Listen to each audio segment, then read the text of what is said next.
안녕하세요. 좋은 하루 보내세요. 저희 채널이 마음에 드셨다면 좋아요와 구독 부탁드려요. 여러분의 응원이 힘이 된답니다. 자, 이제 실화를 하나 들려드릴게요. 저는 오경호라고 합니다. 올해 72세이고 코레일에서 퇴직한 직원입니다. 아내는 일찍 세상을 떠났고 작은 딸 수진이가 혼자 지내는 저를 걱정해 몇 년 전부터 가족들과 함께 살게 되었습니다. 이 아파트는 30여 년 전 제가 평생 모은 돈으로 산 것입니다. 동네는 오래되었지만 지금 서울에서는 최소 15억 원은 줘야 살 수 있는 곳입니다. 저는 베란다에 놓인 낡은 나무 의자에 앉아 빨간 사과를 깎고 있었습니다. 오후 4시 반, 해는 맞은편 아파트 안테나에 걸려 노랗게 빛나고 있었습니다. 멀리서 옆집 김 여사님이 강아지를 데리고 내려오는 모습이 보이고 골목 어귀 분식집에서는 연기가 피어오릅니다.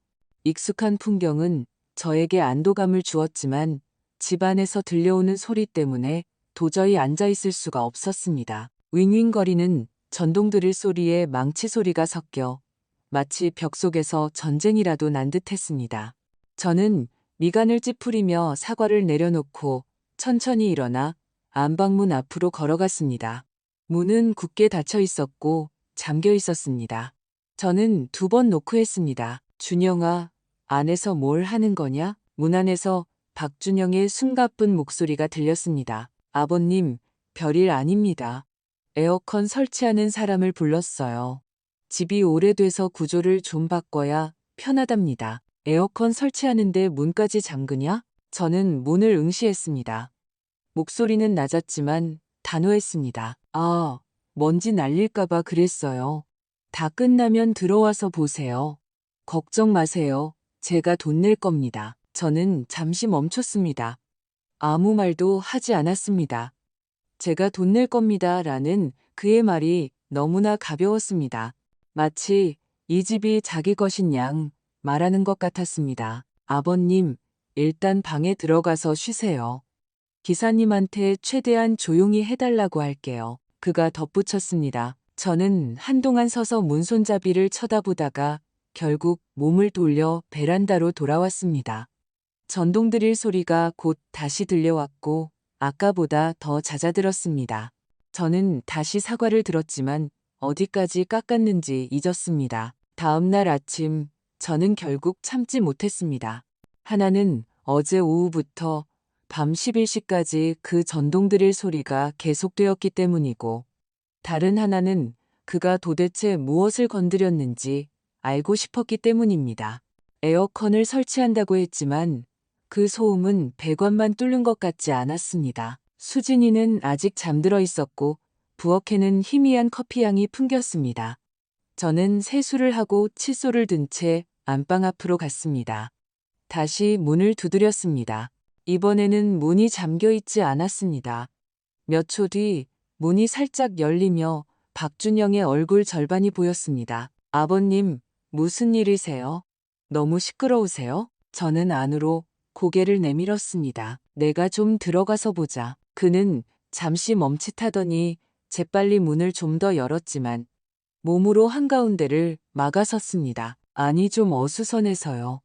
천장도 아직 안 막았고 먼지 때문에 알레르기 생기실까 봐요. 저는 아무 말 없이 발걸음을 조금 앞으로 옮겼습니다. 그는 하는 수 없이 몸을 비켜주었습니다. 방에 들어서자마자 저는 멈춰섰습니다. 아내와 제가 평생을 썼던 그 오래된 큰 침대가 사라지고 없었습니다. 벽에는 현대적인 벽지가 발려 있었고 메인 조명은 서구식 냉광등으로 바뀌어 있었습니다.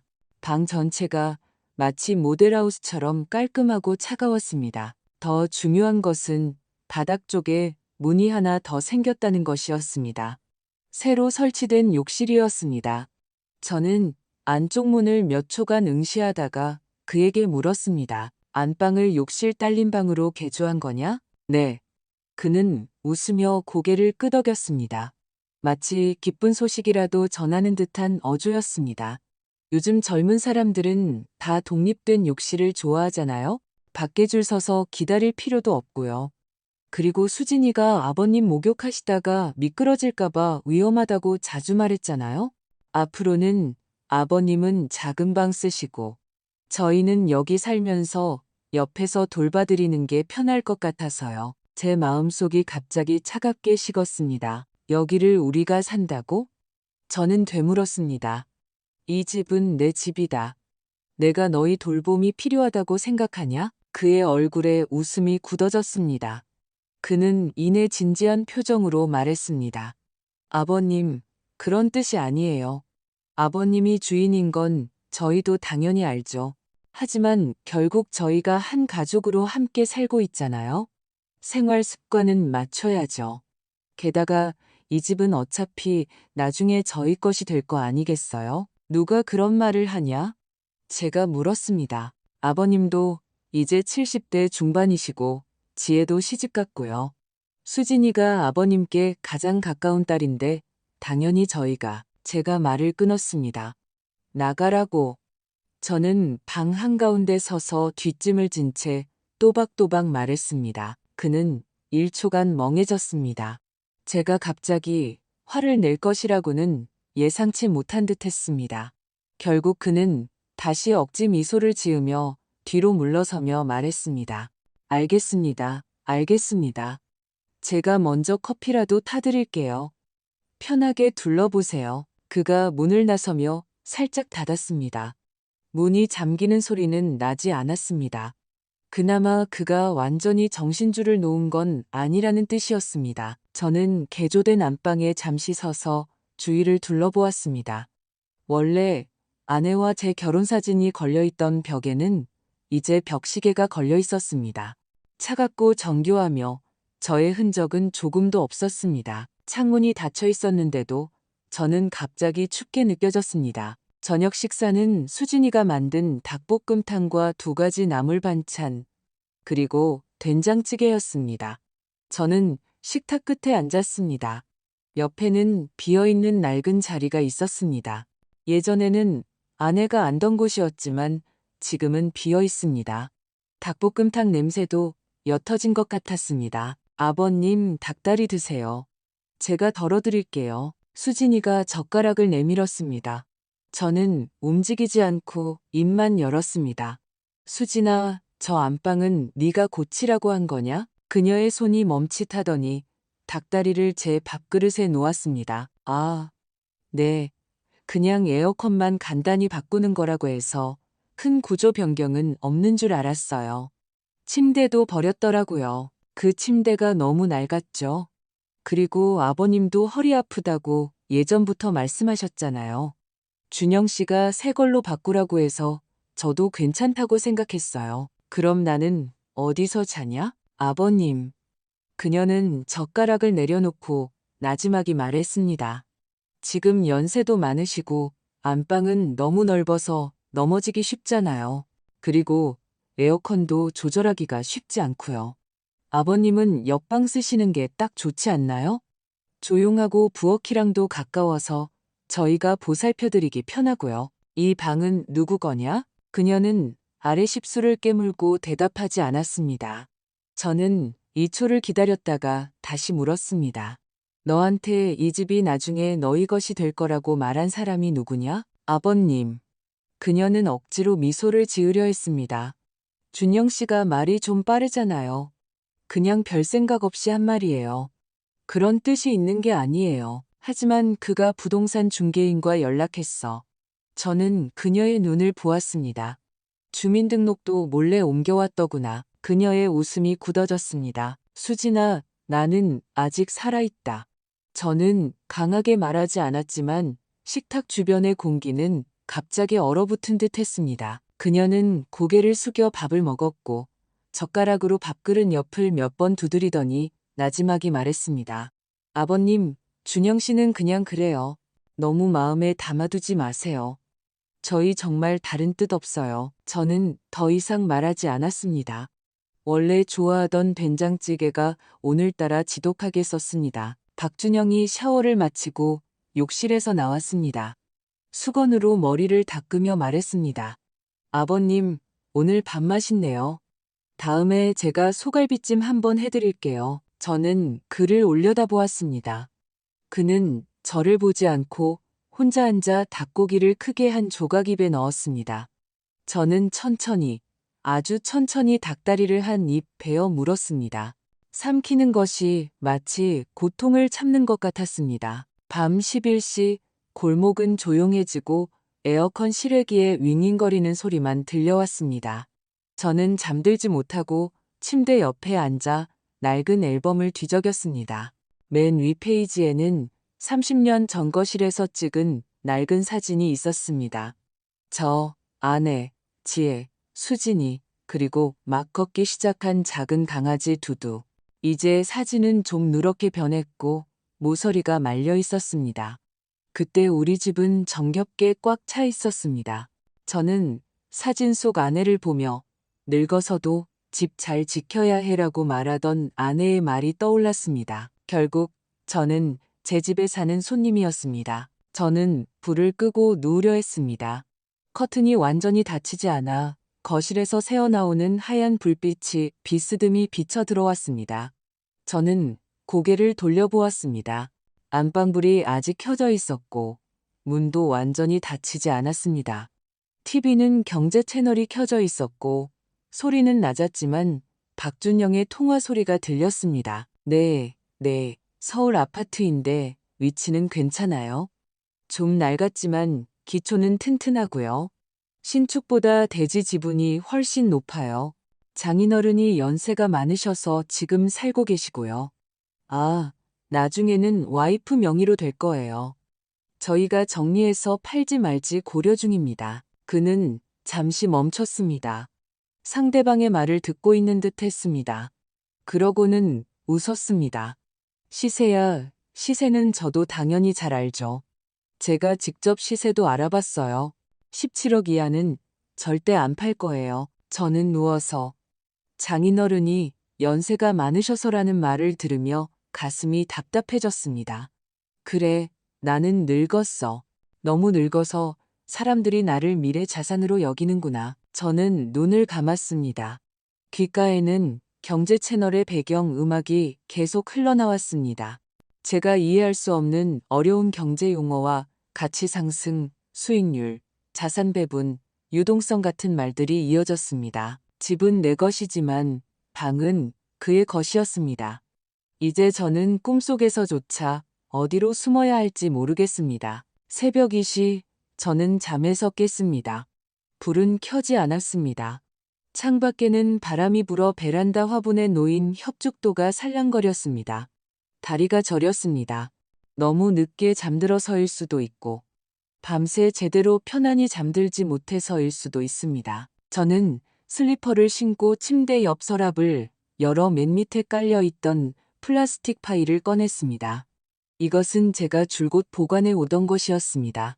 선풍기의 작은 야간등 불빛에 비춰 조심스럽게 파일을 열었습니다. 그리고 그 부동산 등기 권리증을 찾았습니다. 종이 모서리는 희미하게 누렇게 변해 있었고 붉은색 글씨로 서울시 부동산 소유권 증명이라고 적혀 있었습니다. 그 위에는 소유자 오경호라고 선명하고 또렷한 정자체로 쓰여 있었습니다. 저는 제 이름 위를 손가락으로 가만히 훑었습니다. 무엇인가를 다시 확인하고 싶은 듯 했습니다. 이것은 제가 산 집입니다. 1987년, 그때는 땅값이 이렇게 비싸지 않았습니다. 아내와 저는 아끼고 아껴서 선풍기도 번갈아가며 틀어가며 계약금을 모았습니다. 그때는 아무도 북한산을 끼고 있는 변두리 동네를 좋게 보지 않았습니다. 너무 멀고 낡았다고 했습니다. 하지만 저는 상관없었습니다. 이 집이 투자가 아니라 집이라고 생각했기 때문입니다. 그때 우리는 작은 접이식 식탁에서 삼시세끼를 먹었고 아이들은 뛰어다녔습니다. 저는 베란다에 박하를 심었고 아내는 부엌에서 저걸 뭐하러 심어? 모기만 꼬이게 라고 소리쳤지만 결국 아내는 제가 딴 박하잎으로 차를 만들어주곤 했습니다. 저는 그 서류 파일과 함께 조용히 앉아 있었습니다. 박준영은 우리가 한 가족으로 살고 있다고 말했습니다.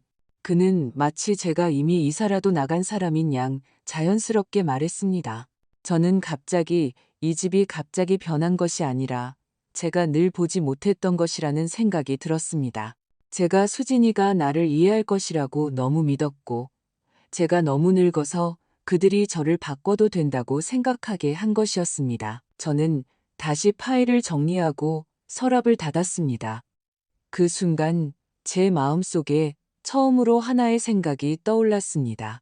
내가 앞으로 몇 년을 더 살든 상관없이 이 집이 결국 누구에게 속하게 될지 내가 결정할 것이다.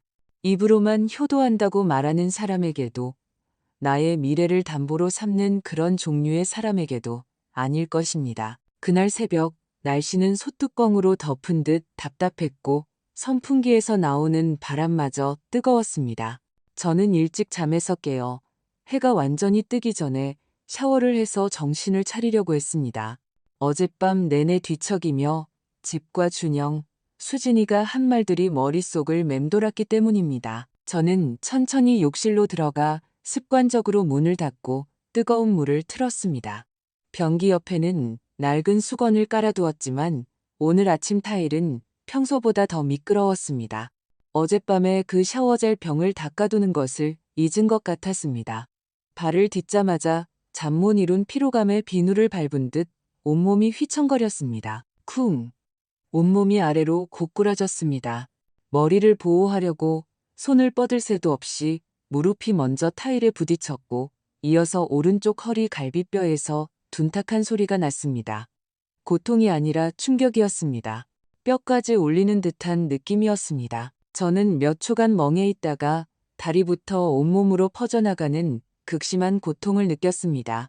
마치 불길이 타오르는 것 같았습니다. 애써 수진이를 불렀습니다. 수진아, 수진아. 아무런 대답이 없었습니다. 저는 2번 더 불렀지만 목소리는 목구멍에 걸렸습니다. 고통과 함께 말할 수 없는 난감함이 밀려왔습니다. 저는 욕조 옆에 쓰러진 물고기처럼 축축했고 한 점의 존엄성도 없었습니다. 10분을 기다렸을 때 밖에서 슬리퍼 끄는 소리가 들렸습니다. 아버님, 아직 목욕 안 끝났어요? 박준영의 목소리였습니다. 나 넘어졌다. 제가 또렷하게 말했지만 그가 들을 수 있을 정도였습니다. 문이 팍 하고 열렸습니다. 그는 그곳에 서서 제가 구석에 웅크리고 있는 것을 보고는 얼굴색이 변했습니다. 수진아, 아버님 넘어지셨어. 저는 그의 부축을 받아 휠체어에 실려 병원으로 갔습니다. 차 안에서 그는 침묵했습니다. 큰 길을 지날 때, 차가 흔들릴 때만 그는 아버님도 좀 조심하셔야죠 라고 중얼거렸습니다. 의사는 오른쪽 무릎 미세 골절이라고 했습니다. 수술은 필요 없지만 2주간 침상 안정과 잘 쉬어야 한다고 했습니다. 그들은 저를 병원 일반 병실에 입원시켰습니다. 수진이가 침대를 정돈하고 죽과 갈아입을 옷을 놓아둔 채 조용히 옆에 앉아 있었습니다. 제가 물었습니다. 만약 한 번 더 넘어진다면 그냥 실버타운으로 가는 게 더 편하겠지? 그녀는 표정이 굳어졌고 바로 대답하지 못했습니다. 그저 죽 그릇의 종이 뚜껑을 만지작거렸습니다. 아버님, 준영 씨는 아버님 걱정돼서 그런 거예요. 거기도 환경이 괜찮다고 하더라고요. 간호 인력도 있고 활동센터도 있고 식사도 건강하게 잘 나온대요. 내가 이사 가야 한다고 생각하냐? 그녀는 고개를 숙이고 입술을 깨물며 제가 본 적 없는 목소리로 말했습니다. 저희도 그런 뜻이 아니었어요. 저는 고개를 끄덕이고 그릇을 받았습니다. 한 입도 마시지 않았습니다. 수진이가 떠난 지 얼마 되지 않아 저는 반쯤 눈을 감고 자는 척했습니다. 병실 밖에서 대화 소리가 들렸습니다. 박준영이 통화하는 소리였습니다. 네, 서울에도 괜찮은 시설이 있어요. 아버님이 이렇게 나이 드셔서 매일 넘어지시니 정말 불안하네요. 딸이야 당연히 참아 못하죠. 하지만 아버님이 요즘 고집이 너무 세서요. 네, 비용 부분은 제가 먼저 낼 수 있어요. 어머님이 그쪽 원장님이랑 아신다고 했죠? 좀 알아봐 주세요. 저는 눈을 떴습니다. 천장을 올려다 보았습니다. 병원에 곰팡이 핀 플라스틱 패널 한 조각이 붙어 있었고 그 위로 물방울 하나가 문양을 따라 천천히 흘러내리고 있었습니다. 그 물방울이 제 마음속에 남아있던 체면마저 천천히 아래로 끌려 내려가는 것 같았습니다. 다음 날 오후 그 둘은 앞서거니 뒤서거니 병실에 나타났습니다. 박준영은 웃으며 말했습니다. 아버님, 저희가 마침 실버타운 환경을 둘러보고 왔어요. 꽤 괜찮더라고요. 독방도 깨끗하고 가깝고요. 그리고 여기 의사 선생님도 아버님 침상 안정 취해야 한다고 했잖아요. 거기가 훨씬 돌봐드리기도 좋을 거예요. 저는 맞장구 치지 않았습니다. 그는 인쇄된 윤기 나는 컬러 전단을 내밀었습니다. 그 위에는 오 요양원, 가족 같은 돌봄, 호텔 같은 서비스라고 적혀 있었습니다. 그 아래에는 방가격, 삼시세끼 메뉴, 그리고 작은 글씨로 가족 서명시 즉시 입소, 첫 달 할인 혜택이라고 쓰여 있었습니다. 저는 그 작은 글씨를 한동안 응시하다가 글을 보았습니다. 내가 서명할 것 같냐? 박준영의 웃음이 굳어졌습니다. 아버님, 다 아버님 좋으라고 하는 거예요. 너무 오해하지 마세요. 저는 그 종이를 접어 병원 침대 옆 휴지통에 넣었습니다. 너희는 내가 바보인 줄 아냐? 제 목소리는 낮았지만 한 단어 한 단어가 또렷했습니다. 그는 더 이상 대답하지 않았습니다. 저는 제가 입을 열면 그가 이길 수 없다는 것을 알았습니다. 결국 그들은 저를 집으로 데려왔습니다. 수진이는 고개를 숙이고 심지어 차문도 감히 열어주지 못했습니다. 마치 자신에게 저를 만질 자격조차 없다고 느끼는 듯했습니다. 차 안에서 박준영은 라디오를 틀어놓고 태연한 척 말했습니다. 아버님, 안심하세요. 방은 제가 이미 정리해뒀어요. 좀 이따 아버님 쉬시면 제가 대추죽 끓여드릴게요. 저는 뒷좌석에 기대어 내내 아무 말도 하지 않았습니다. 차창 밖의 거리 풍경이 빠르게 뒤로 물러났습니다. 행인, 간판, 편의점, 신호등이 너무 빨리 넘어가는 종이들 같았습니다. 문득 여러 해 전 제가 아버지를 요양원에 모셔다 드리던 날이 떠올랐습니다. 저는 차문 밖에서 서 있었고 아버지는 저를 돌아보며 아무 말씀도 하지 않으셨습니다. 그때 제 마음은 답답했지만 저 자신에게 그것이 아버지를 위한 일이라고 말했습니다. 이제 제가 남들에게 나를 위한 일이라는 말을 듣게 되었습니다. 저는 창밖으로 스쳐 지나가는 세탁소 간판을 보며 마음속으로 생각했습니다. 더 이상 아무것도 하지 않으면 나는 정말 이대로 정리되어 버릴 것이다. 집에 도착하자마자 박준영은 부엌으로 들어가 그가 말하는 대추 보양죽을 끓이느라 바빴습니다. 저는 쳐다보지도 않고 소파에 앉아 제 작은 방 커튼을 열어 햇빛이 들어오게 했습니다. 수진이는 문가에 서서 역광 때문에 작은 몸이 바깥 햇빛에 하얗게 바래 보였습니다. 저는 입을 열지 않았고 그녀도 감이 들어오지 못했습니다. 잠시 후 그녀가 나지막이 말했습니다.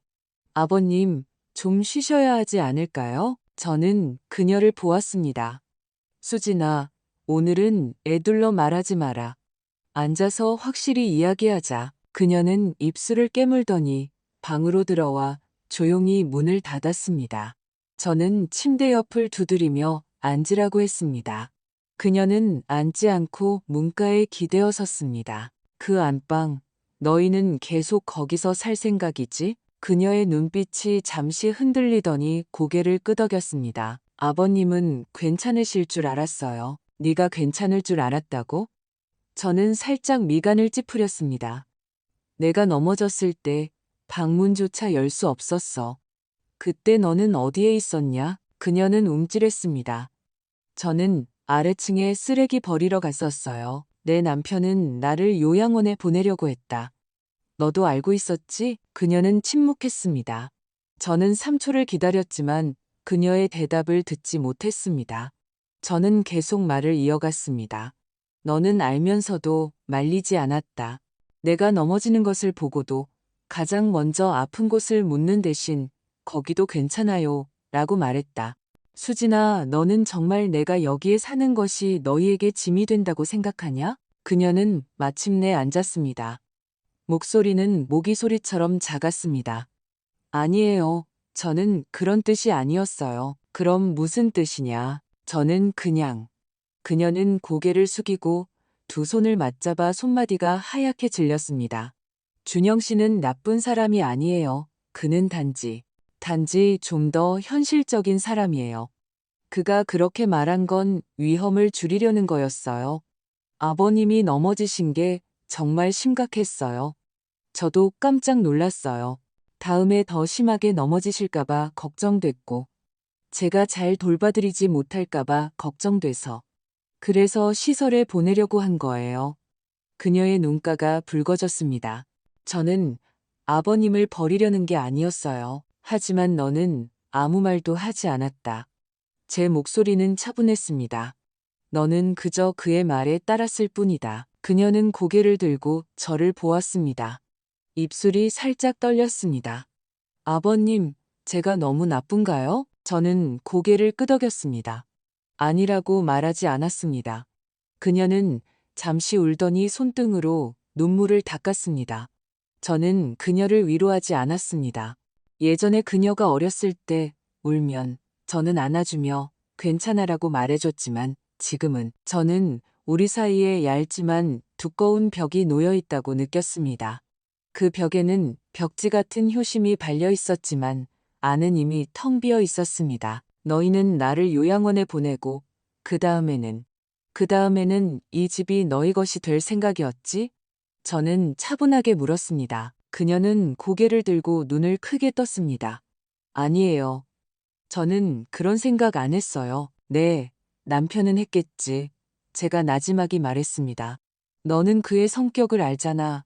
너 몰래 주민등록을 옮기고 몰래 부동산 중개인을 그런데도 그가 다른 의도가 없다고 믿냐? 그녀는 침묵했습니다.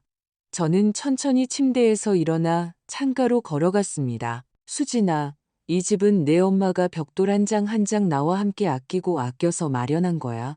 만약 네가 지금 나에게 이 집을 내주라고 서명하라고 한다면 그냥 말해.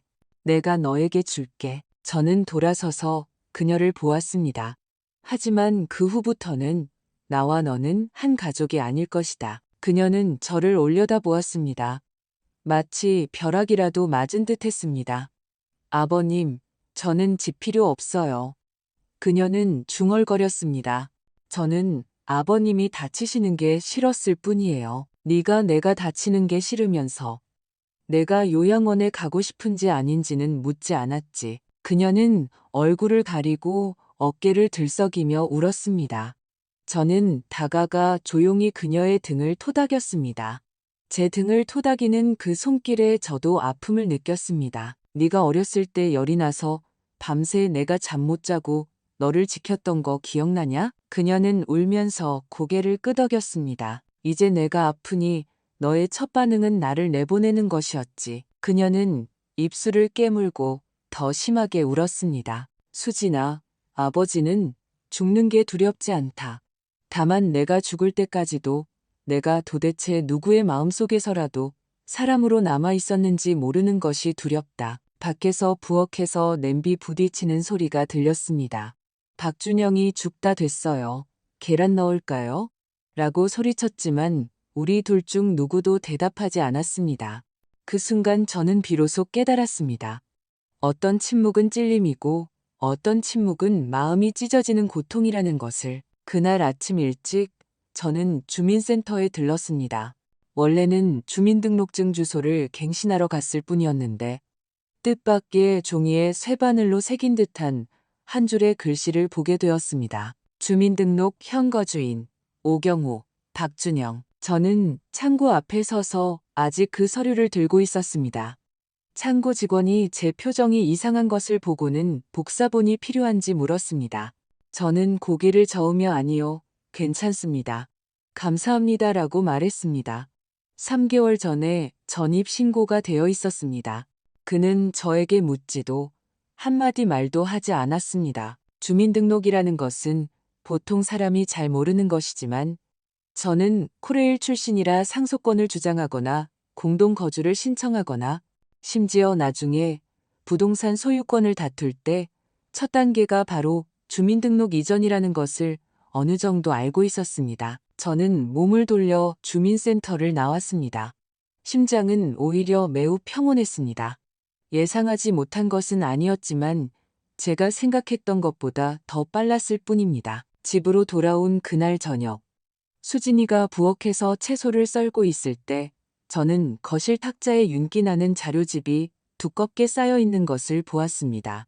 그 위에 표지 종이가 끼워져 있었습니다. 부동산 감정평가서. 저는 곧바로 열어보지 않고 앉아서 물을 마셨습니다.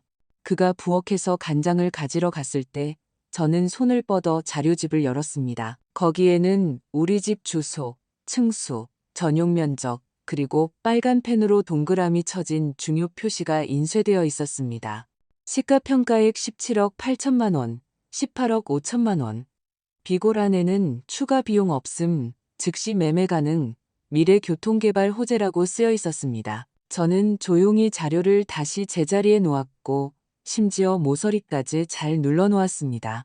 이 친구는 제가 생각했던 것보다 훨씬 더 성급했습니다. 저녁에 그가 돌아와서는 평소처럼 인사를 했습니다.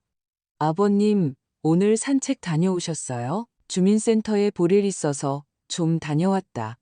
제가 건조하게 말했습니다. 아, 그러세요?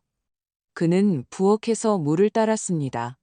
요즘 날씨 더운데 물 많이 드셔야죠. 저는 웃었습니다.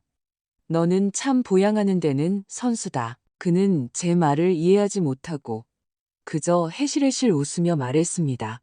그야 당연하죠.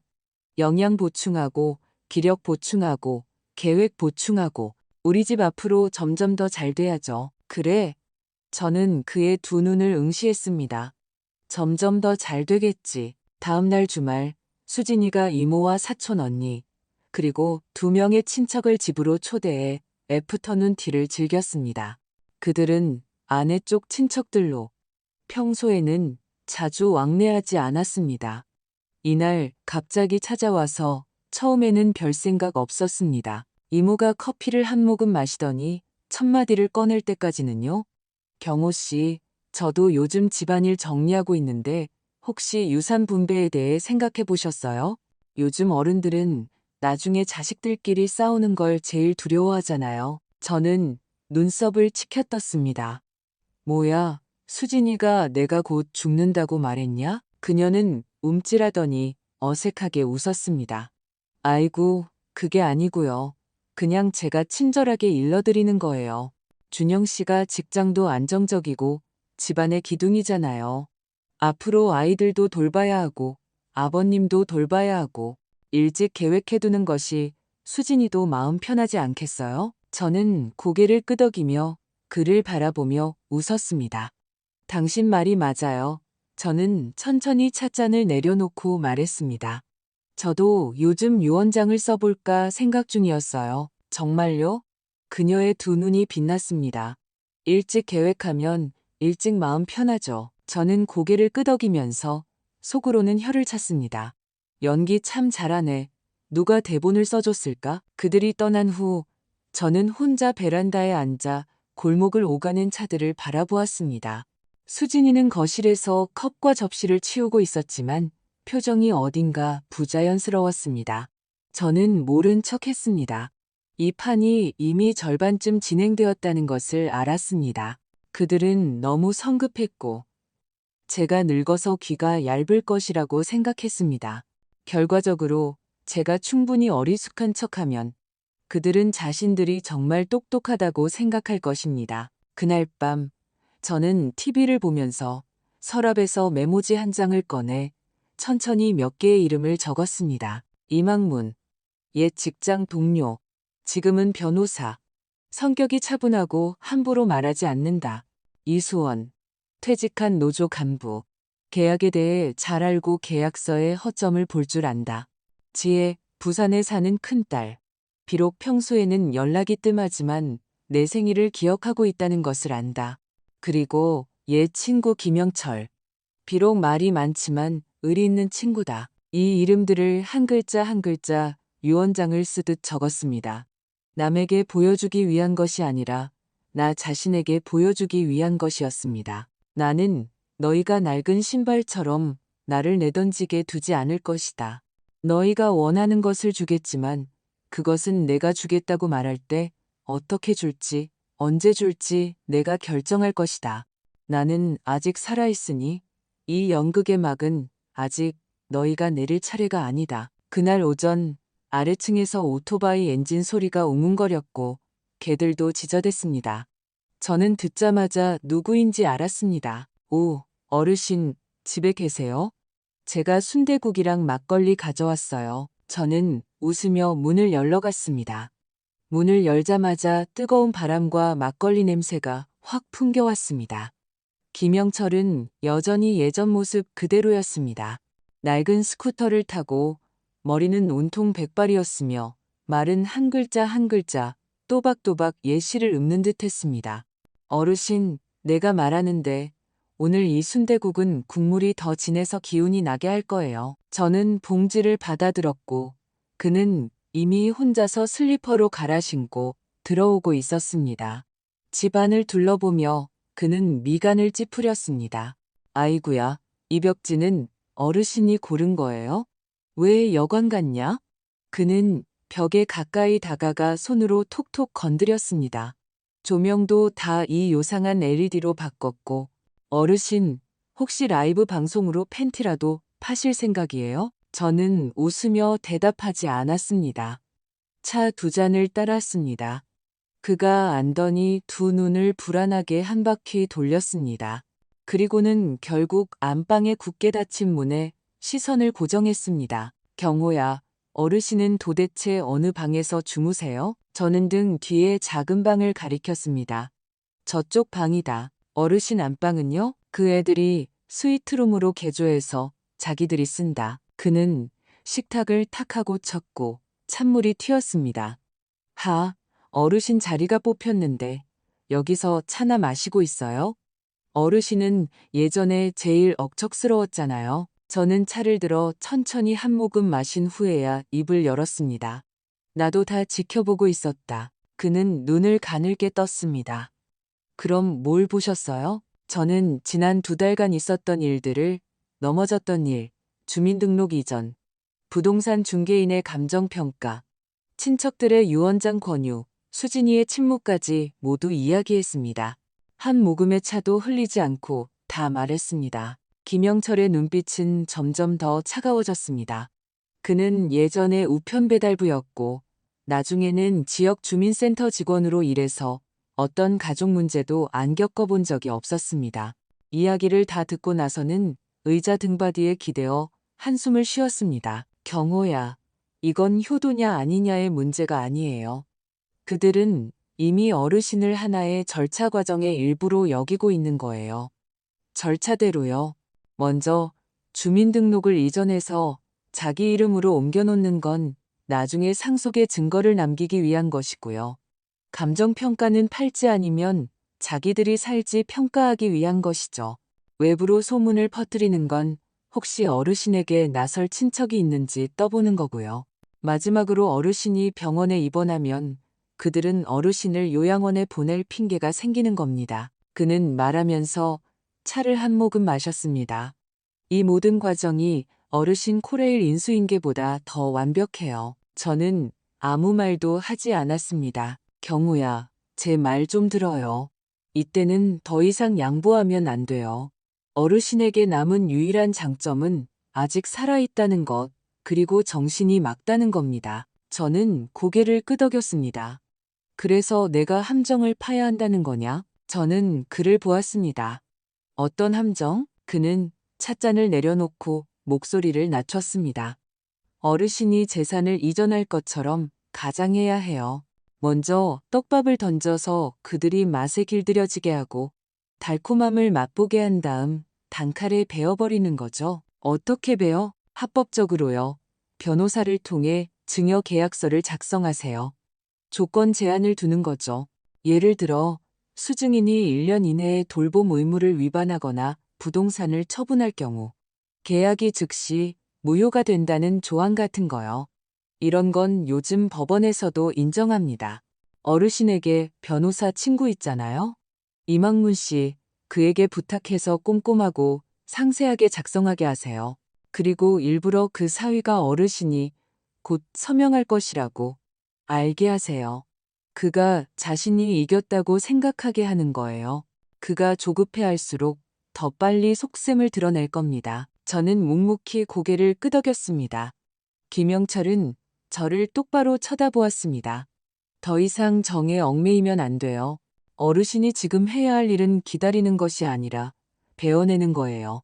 그는 손으로 무언가를 자르는 듯한 동작을 했습니다. 마치 물을 자르는 것처럼 단칼에. 저는 갑자기 등골이 서늘해졌지만 두려워서가 아니라 드디어 행동할 수 있다는 안도감이었습니다. 그럼 자네가 나를 도와줄 건가? 그는 허벅지를 탁 하고 쳤습니다. 어르신이 하겠다고 하면 제가 옆에서 뭐든 돕겠습니다. 김영철을 보내고 나서 저는 베란다에 서서 바람을 쐬었습니다. 창밖에는 매미 소리가 시끄러웠고 햇빛이 담장에 떨어져 얼룩덜룩했습니다. 저는 휴대폰을 열어 오랫동안 걸지 않았던 번호로 전화를 걸었습니다. 여보세요, 이망문 변호사님? 저 오경우입니다. 지금 통화 괜찮으세요? 오 형님, 오랜만입니다.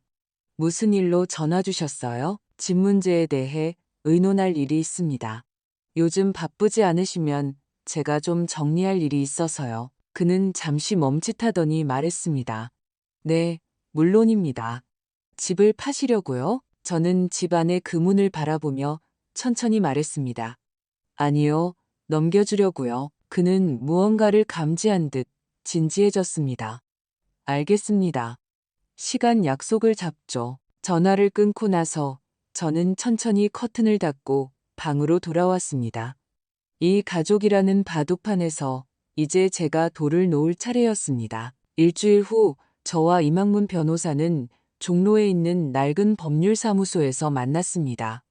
사무실은 크지 않았지만 창문은 깨끗했고 책장은 깔끔하게 정리되어 있었습니다. 불필요한 인사는 없었습니다. 임 변호사님, 제 말을 분명히 들어주세요. 저는 앉자마자 단도직입적으로 말했습니다. 조건부 증여 계약서를 작성하고 싶어요. 그들이 제가 집을 넘겨줄 것이라고 생각하게끔요. 이망문 변호사는 눈썹을 찌푸렸지만 왜 그러는지 묻지 않고 노트북을 펼쳤습니다. 어떤 조건을 추가하시겠어요? 첫째, 부동산 수중인은 10년 이내에 집을 양도하거나 담보로 제공할 수 없다. 둘째, 저에 대한 생활보조 의무를 이행해야 한다. 일상생활, 의료, 간병 등을 포함한다. 위반 시 계약은 자동 해지된다. 셋째, 주택 구조나 주민등록 사항을 임의로 변경할 수 없다. 넷째, 저는 잠시 멈췄습니다.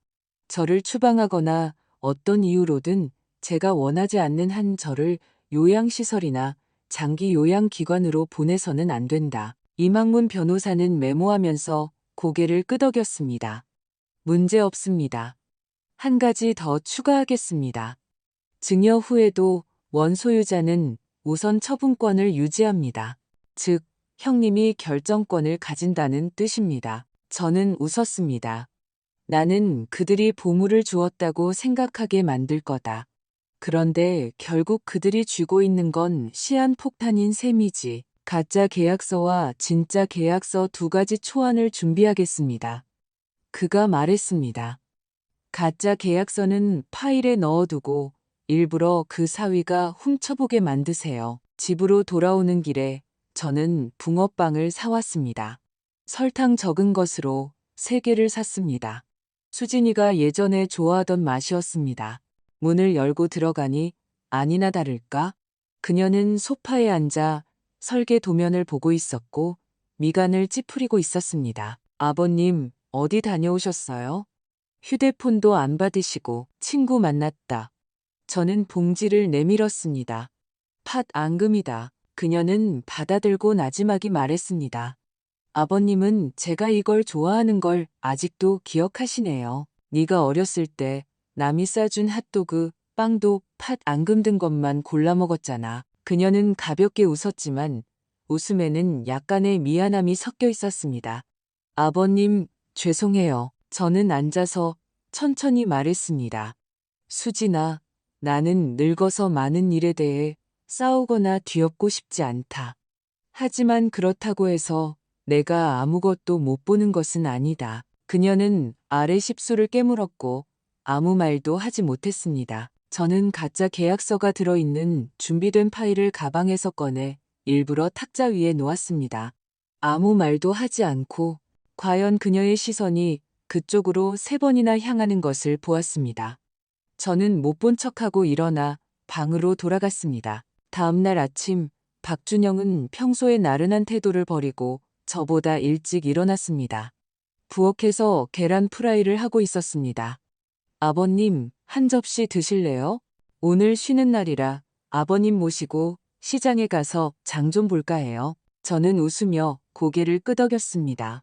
이제 연극 시작이구나라고 속으로 생각했습니다. 점심 식사 후 그는 저를 베란다로 데려가서 복권에 당첨된 사람처럼 웃으며 말했습니다. 아버님, 수진이한테 들었는데 요즘 집 문제 정리하고 계신다고요? 저는 창밖 골목에서 옷을 너는 할아버지를 바라보며 차분한 어조로 말했습니다. 그래, 오래 살수록 아무것도 가져갈 수 없다는 것을 알게 되지. 맞습니다. 맞아요. 그가 재빨리 맞장구 쳤습니다. 그러니까 어떤 계획이든 저희는 무조건 따를 겁니다. 저는 그를 흘끗 보고는 아무렇지도 않게 말했습니다. 내 생각에 이 집 소유권을 너희 부부에게 넘겨줄까 한다. 나중에 다투지 않게끔. 네가 지난 몇 년간 나를 힘들게 돌봐주었고 수진이도 말이 없지만 마음은 나쁘지 않으니. 아이고 아버님, 그렇게 말씀하시면 제가 몸 둘 바를 모르겠네요. 하지만 이건 계약서로 해야죠. 저는 그의 눈을 보았습니다. 요즘 자식들이 부모를 내쫓는 뉴스가 너무 많다.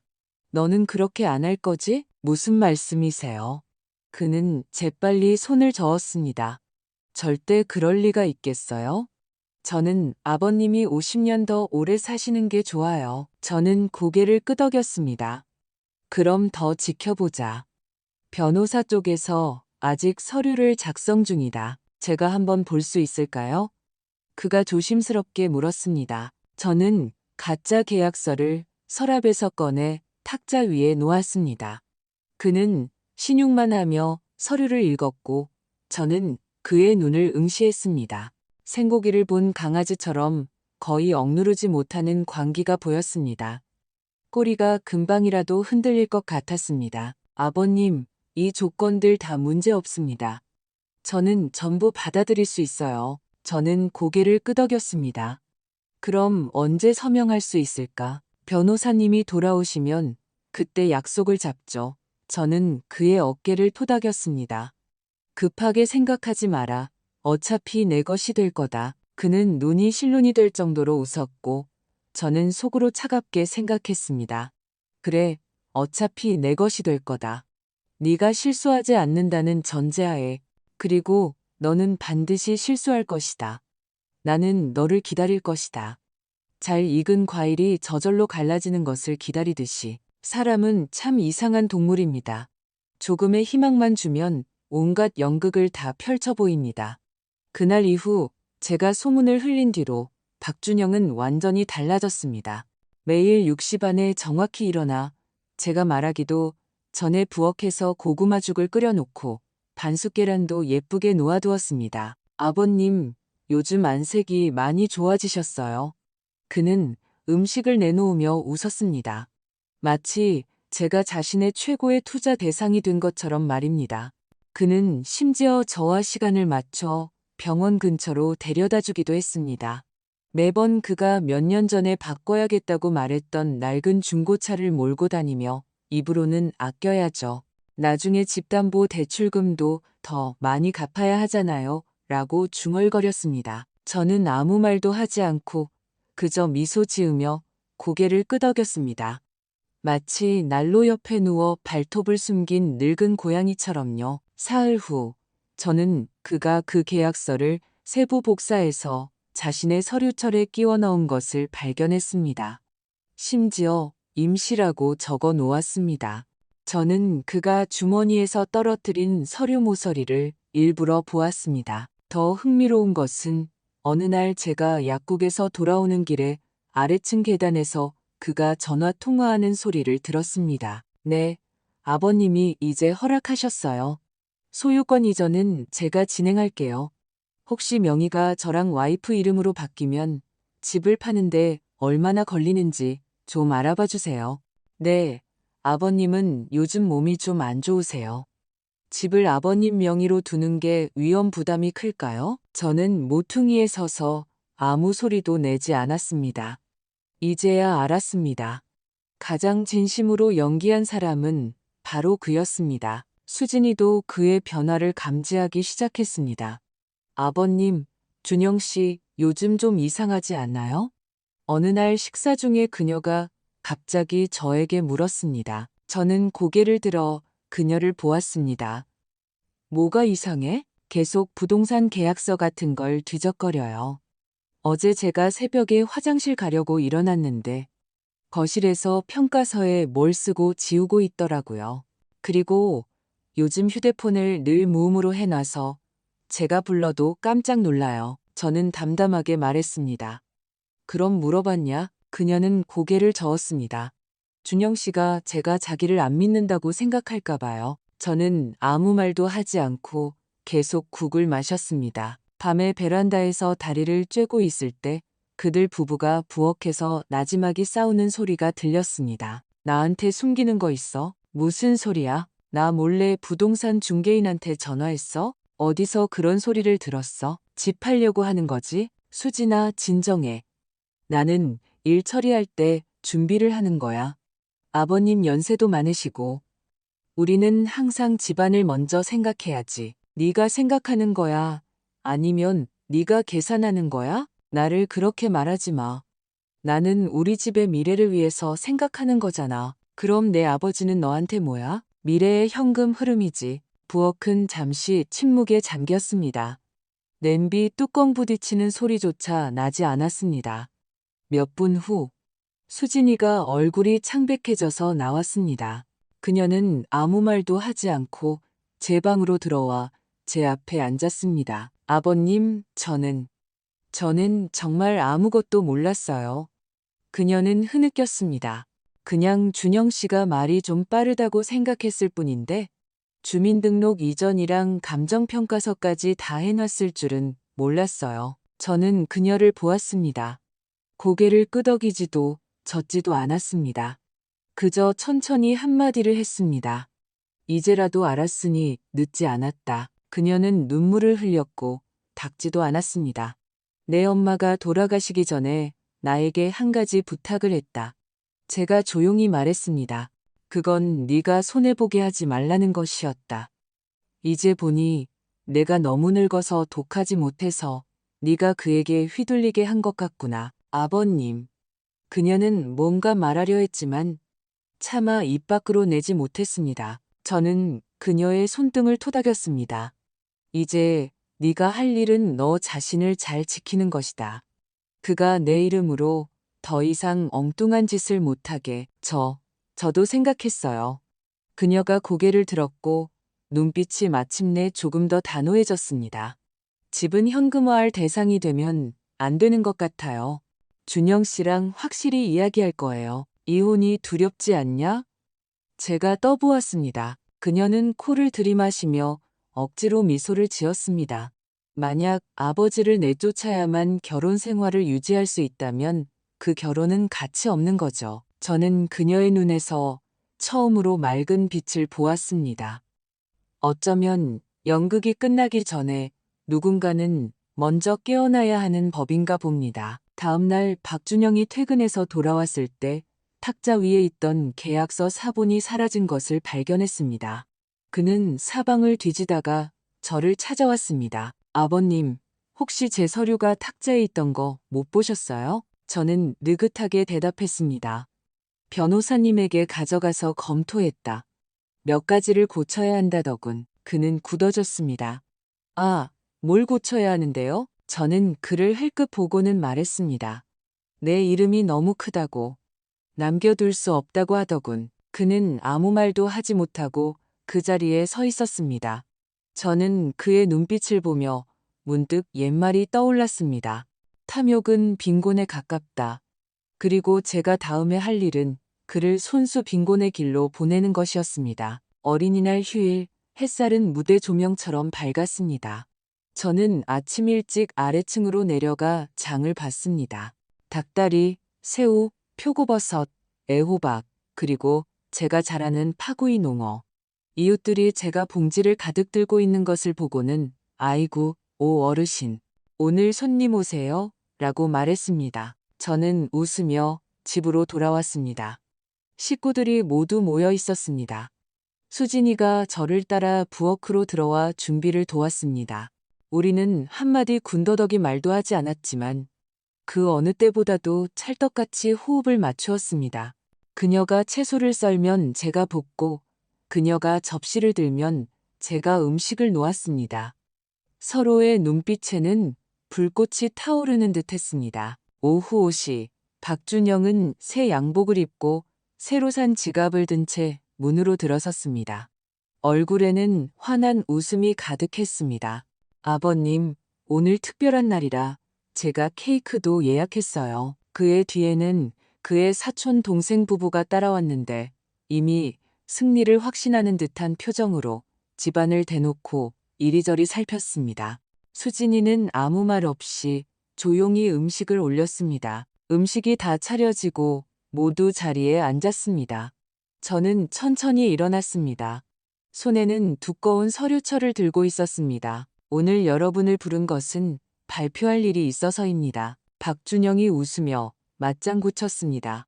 아버님, 상속 발표하시려고요? 다른 사람들도 웃었습니다. 저는 옅게 웃으며 서류철을 열어 종이 뭉치를 꺼냈습니다.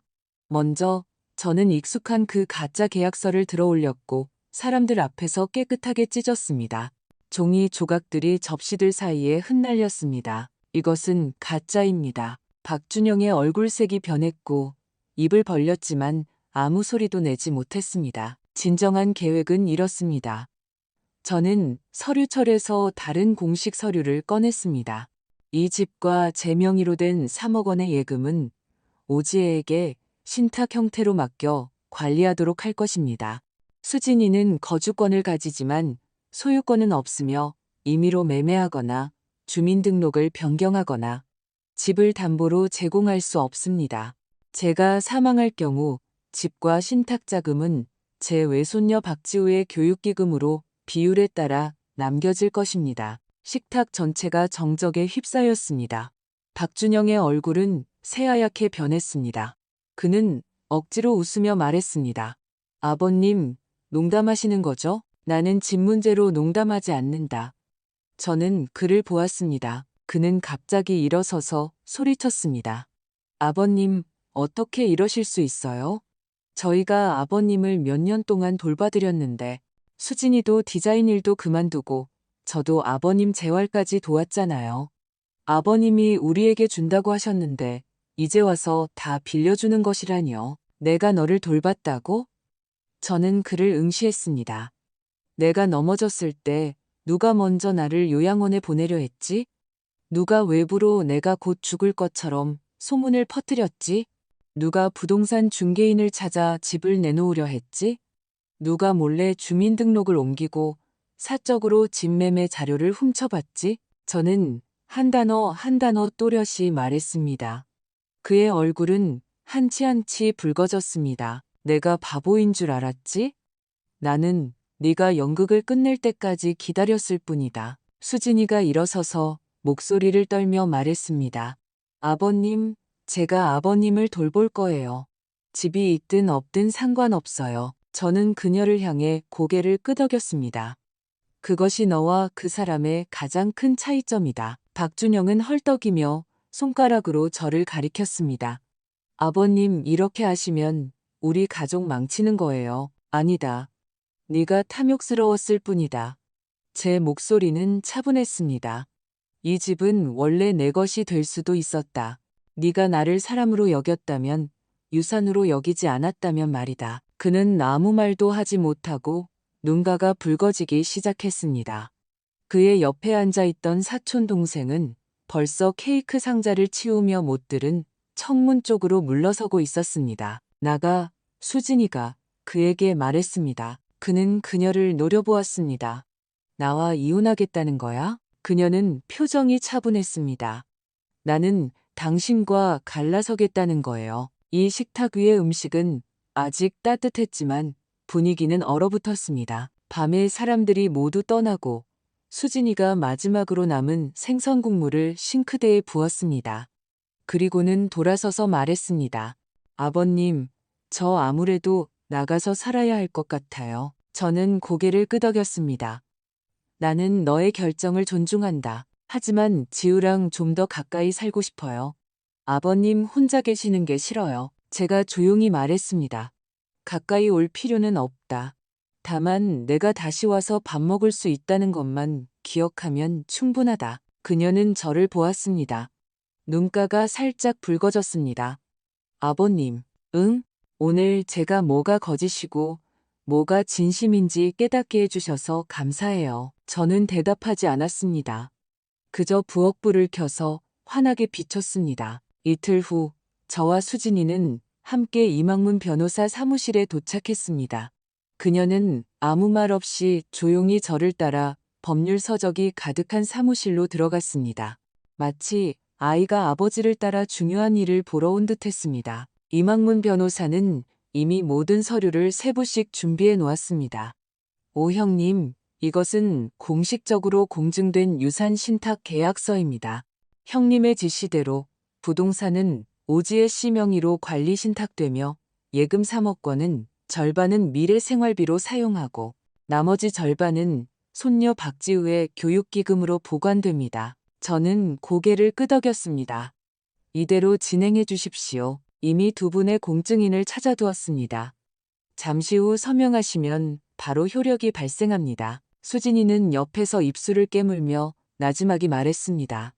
아버님, 정말 저에게 소유권을 안 주시기로 결정하신 거예요? 저는 그녀를 보았습니다.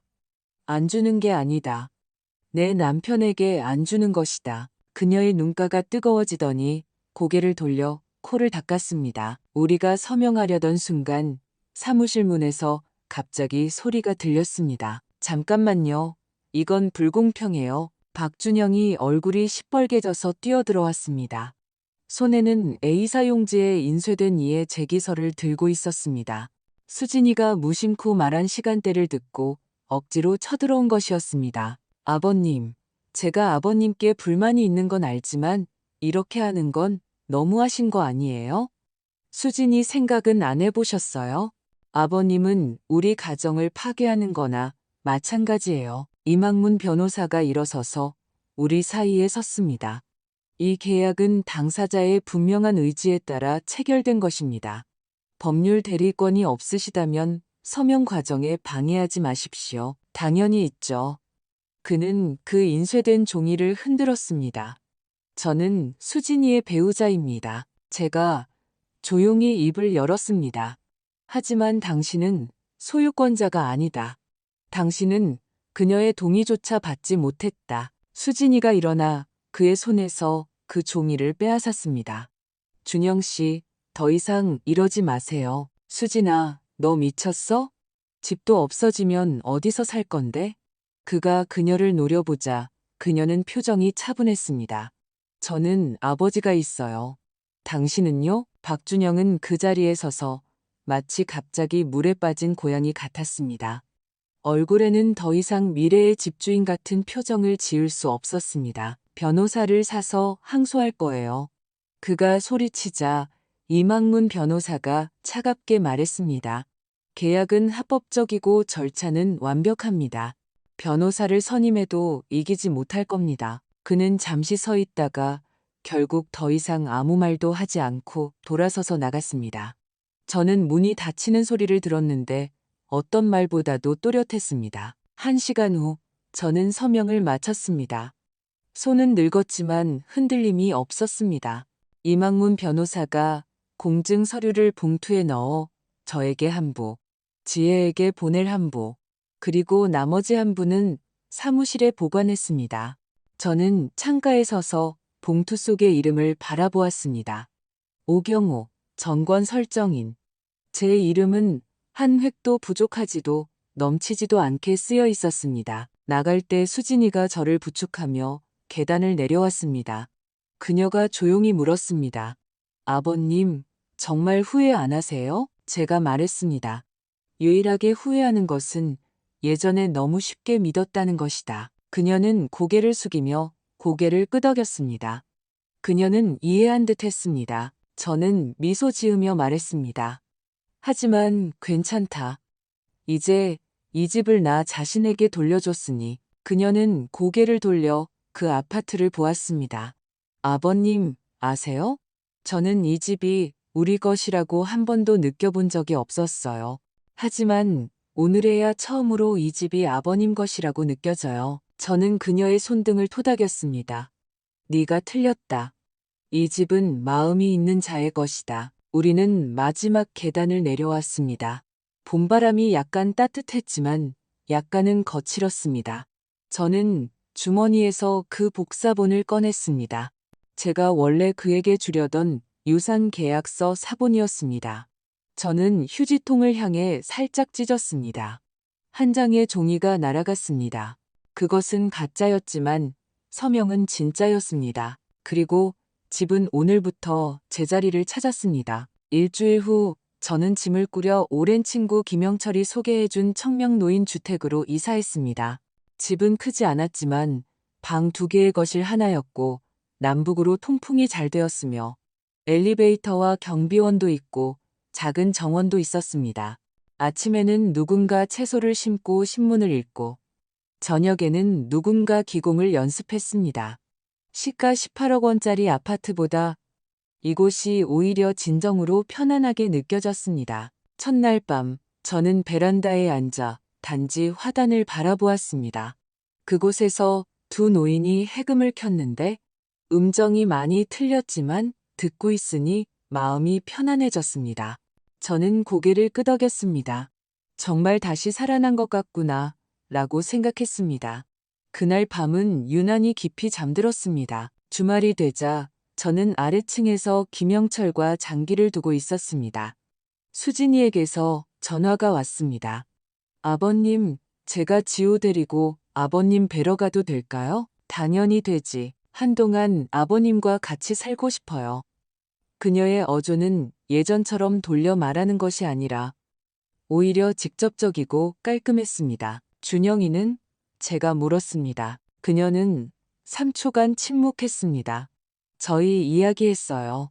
그는 합의 별거에 동의하지 않지만 저는 이미 나와서 살고 있어요. 이제 와서 생각해보니 저는 아버지를 돈으로만 보던 사람을 일찍이 놓았어야 했더라고요. 그녀가 온 그날 오후 날씨는 흐렸습니다. 그녀는 지우를 데리고 2개의 여행 가방과 낡은 보온병을 가지고 왔습니다. 아직도 보온병을 가지고 다니냐? 제가 물었습니다. 네가 직접 끓인 생강차만 믿는다고 하지 않았냐? 그녀는 웃었습니다. 기억하시네요. 저는 그녀의 짐을 끌고 들어갔습니다. 지우는 집에 들어서자마자 소파로 달려들어 할아버지, 좋은 냄새 나요. 오늘 뭐 끓이셨어요? 라고 말했습니다. 갈비찜이다. 그녀는 빠르게 부엌으로 달려가 보았습니다. 저는 수진이를 돌아보았습니다. 그녀는 문가에 서서 저를 보았는데 눈가가 살짝 붉어져 있었습니다. 아버님, 이게 아버님 계획의 마지막이 아닌 건 알지만 틀렸다. 제가 말을 끊었습니다. 나는 지금 내 원래 예상했던 결말보다 훨씬 더 좋은 삶을 살고 있다. 그녀는 눈가가 촉촉해졌지만 웃으며 고개를 저었습니다. 참 잘도 말씀하시네요. 저는 웃으며 되받아쳤습니다. 진심이다. 네가 돌아온 것은 도피가 아니라 선택이다. 네가 선택할 줄 알게 된 것만으로도 예전의 너보다 훨씬 강해진 거다. 아버님, 다시는 실망시켜드리지 않을게요. 저는 고개를 저었습니다. 아니다. 이미 나를 안심시켰다. 저녁 식사 때 우리 셋은 작은 식탁에 둘러앉았습니다. 저는 반찬을 집어주면서 지우가 학교에서 선생님과 어떻게 싸워서 벌을 섰는지, 그리고 그림을 잘 그려서 칭찬받았는지 이야기하는 것을 들었습니다. 수진이는 진심으로 웃고 있었습니다. 억지로 체면을 유지하려는 웃음이 아니었습니다. 베란다에서 바람이 불어왔습니다. 벽에 걸린 달력이 한 장 넘어갔습니다. 5월 말은 아내와 제가 예전에 혼인 신고를 했던 날이었습니다. 그날 아내는 창문에서 우리 이렇게 평생을 천천히 살아가자라고 말했습니다. 저는 지금 마음속으로 생각합니다. 그래, 이렇게 천천히 살아가는 것이 딱 좋다. 당신은 이런 가족 상황에 대해 어떻게 생각하십니까? 정과 이익이 충돌할 때 어떤 사람들은 참아내고 어떤 사람들은 맞서 싸우며 또 어떤 사람들은 법의 보호를 받습니다. 주인공의 행동은 현명하다고 생각하십니까? 아니면 지나치게 단호하다고 생각하십니까? 만약 당신이라면 계산적인 사위와 침묵하는 딸을 마주했을 때 어떻게 대처하시겠습니까? 일부 시청자들은 재산을 자식들에게 공평하게 나누어 주어야 하는지, 어른들이 자녀의 미래를 위해 길을 닦아줄 책임이 있는지 궁금해할 수도 있습니다. 아니면 진정한 가족은 혈연으로 유지되는 것이 아니라 결정적인 순간에 서로 곁에 서줄 의지가 있는지에 달린 것일까요? 아래 댓글란에 당신의 의견을 남겨주세요. 비슷한 상황을 겪었거나 주변에 비슷한 어려움에 처한 사람이 있습니까? 모든 댓글은 하나의 경험이고 하나의 인생이며 어쩌면 하나의 조언이 될 수 있습니다. 만약 당신이 이러한 실제 사건이 주는 경각심과 성찰에 공감하신다면 구독 버튼을 누르고 이 영상을 당신이 아끼는 가족과 친구들에게 공유해주세요. 저희 댓글란은 언제나 당신의 이야기를 기다리고 있습니다. 당신의 이야기를 들려주시고 다른 사람들의 목소리에도 귀 기울여주세요.